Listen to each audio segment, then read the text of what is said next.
थोड़ा नहीं कहा कि बेटा तुम अब कुछ बाहर जाओ, कुछ करो, सिंदूर वाला ले लो, सिंदूर वाला।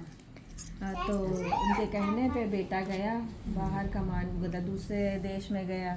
तो वहाँ पर फिर वो उसको बहुत दिन हो गए, घर आया ही नहीं, कोई खोज खबर भी नहीं ली उसने घर की।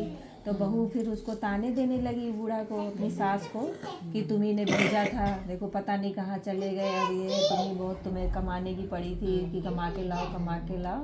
अब मैं बहुत परेशान, रोज़ रोज़ ताने सुन के परेशान।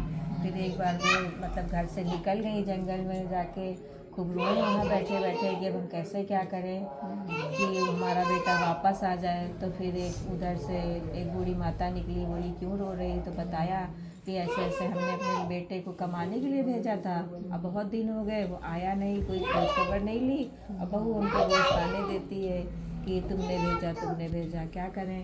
तो बताया कि तुम जो है ये मान लो, संकटा माता का मान लो। ऐसे बोली अच्छा कैसे होता है? तो बताया ऐसे ऐसे करना, चावल के लड्डू बनाना और ऐसे खिलाना, मतलब मान लो कि आ जाएगा बेटा तो हम ये करेंगे।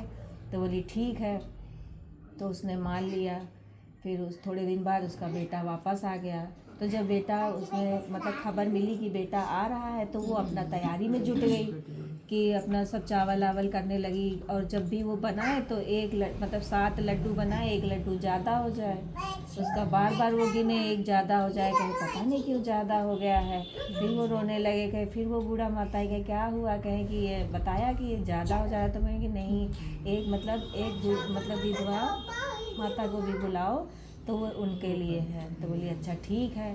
फिर बेटा घर भी आ गया, वो अपना सब लोग आ गई, सब औरतें अपना खिलाने उलाने लगी। तो जब बेटा आया तो बहू तो दौड़ के जाके मिली। तो बेटे को लगा कि हमारी माँ को कोई खुशी नहीं हुई, वो अपने पूजा पाठ में अपना खिलाने उलाने में लगी हैं और हमारी माँ को कोई खुशी नहीं है। हमारी मतलब जो पत्नी है उसको देखो कितनी खुशी हुई, हमारे आने से खुश हुई। तो वो माँ से मतलब गुस्सा हो गया। जब वो सब अपना खिला विला के जब सब छुट्टी पाई, सबको विदा करके तब गई मिलने, तो वो गुस्सा में था कि नहीं इनको कोई खुशी नहीं हुई, हम इतने दिनों बाद घर आए। बड़ी वो मतलब दुखी हुई। तो फिर उसके बाद फिर वो संकटा माता ने मतलब उन्होंने बताया, उन्होंने अपनी माँ को, माँ ने फिर पूरी बात बताई कि देखो हमने ऐसे ऐसे किया था, इसकी वजह से तुम वापस आए हो। तब फिर वो बेटा जो है पत्नी से वो हो गया कि तुमने कुछ नहीं किया था, देखो हमारी माँ ने सब माना वाना था। तो पत्नी को उसने मतलब बिल्कुल ही वो कर दिया कि तुम जाओ, या फिर पत्नी चली गई, अपने घर से निकल गई। तो बाहर निकल के जो दूसरे देश के राजा के घर में वो मतलब एक मंदिर में बैठी रो रही थी। तो वो राजा उनको मिले, उन्होंने कहा पूछा सारी बात। तो उन्होंने बताई कि ऐसे ऐसे हुआ, तो हमारे पति ने हमको घर से निकाल दिया।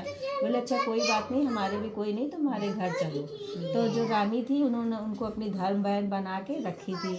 तो वो डेली फिर उनकी जो पत्नी थी उस आदमी की, वो डेली संकटा माता के मंदिर जाने लगी, पूजा करने लगी, सब कुछ करने लगी।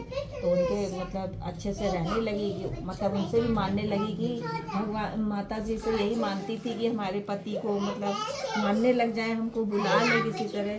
तो धीरे धीरे हुआ कि भाई समझ में आया उसके पति को, तो आए बुलाने।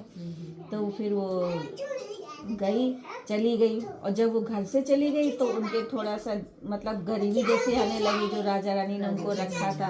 तो रानी कहे पता नहीं क्या करके गई है, आगे जब तक रह रही थी सब कुछ अच्छा, और कल चली गई तो देखो सब कुछ घर से चला गया, पता नहीं कैसे क्या। तो खैर कोई नहीं, वो अपना फिर राजा गए उसके पास मिलने। तो बताया उन्होंने कि हम संकटा माता की पूजा करते थे, और रानी से भी कहो वो भी करें, उनकी वजह से देखो हमारा सब हुआ है, अच्छा हो गया है, हमारे पति मानने लगे, हमको लेने भी आए हैं। तो फिर रानी जी भी पूजा करने लगी, उनके भी अच्छे दिन हो गए। तो जैसे उन सब दोनों के दिन बहुरे वैसे सबके